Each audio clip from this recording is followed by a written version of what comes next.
رئيس الوزراء الصهيوني بنيامين نتنياهو يهدد بحرب على مصر. يبدو أن المؤامرات الصهيونية على الثورة المصرية قد انتقلت من مرحلة إبداء القلق إلى التخطيط لمنع مصر من جني ثمار الثورة أو عودتها إلى ممارسة دورها القومي.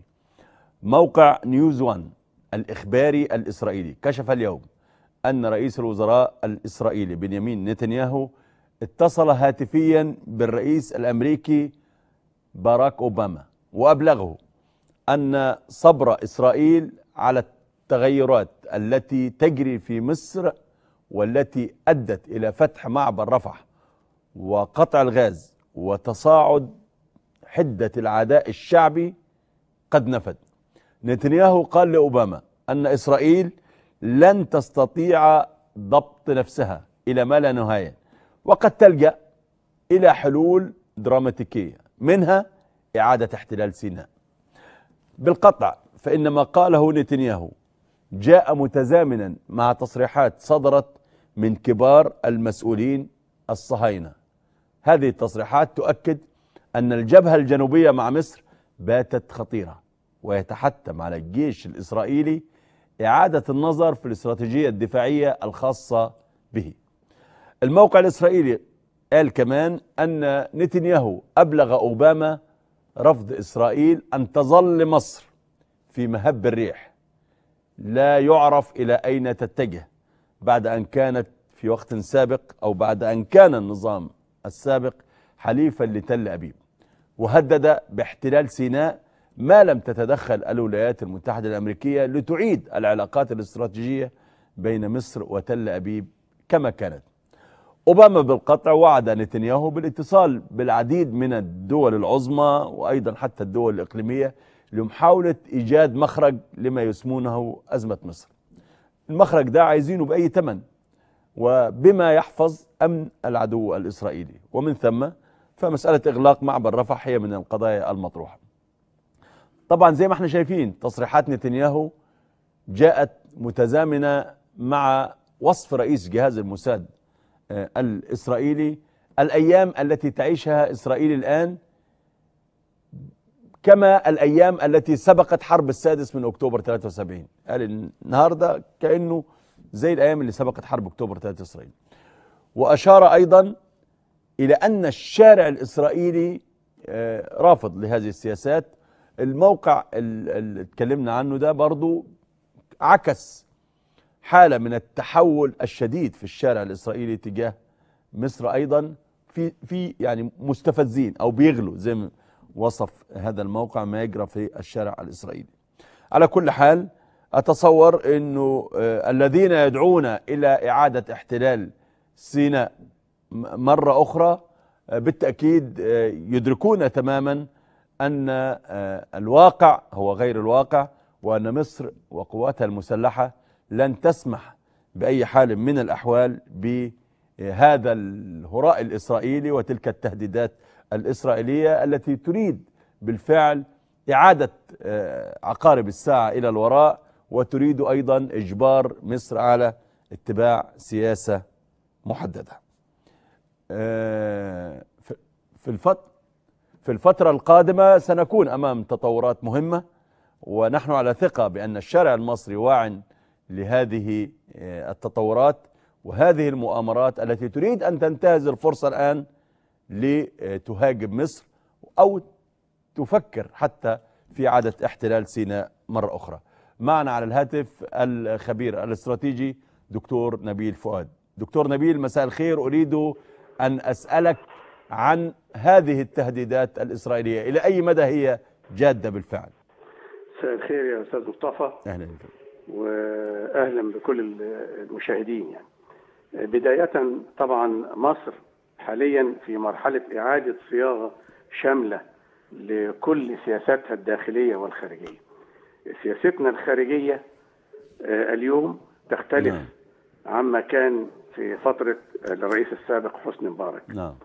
السياسة الخارجية للدولة هي انعكاس لسياستها الداخلية. فالسياسة الداخلية المصرية الآن مختلفة تماما عن ما سبق. إسرائيل مش بتخشى أن يكون ما بيحدث قريب من ما كان قبل 73. نعم. لا، ده هم بيخشوا أن تكون هذه الثورة شبيهة، ويمكن أن تكون تداعياتها أو معطياتها مثل معطيات ثورة 52. نعم صحيح. ثورة 52 أن تأخذ توجهات معادية بالكامل لإسرائيل وخلافه.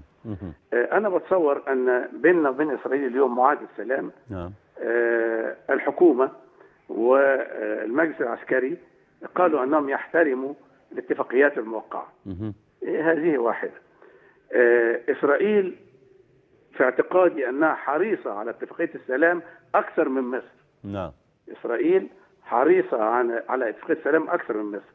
إنما ما بنسمعه الآن هو مجرد محاولات، بالونات اختبار كما يقولون. نعم. محاولة إعادة توجيه أو محاولة توجيه السياسة المصرية في الاتجاه الذي يريدونه أو الذي كان. نعم. فهي محاولات الضغط، هي محاولة توجيه السياسة الخارجية المصرية في الاتجاه الذي يتناسب مع يعني توجهاتهم أو مع مصالحهم أو خلافهم. نعم.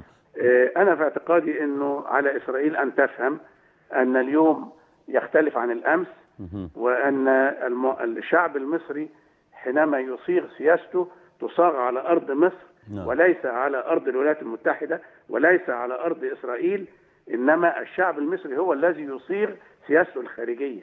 لا يفرضها علينا أحد.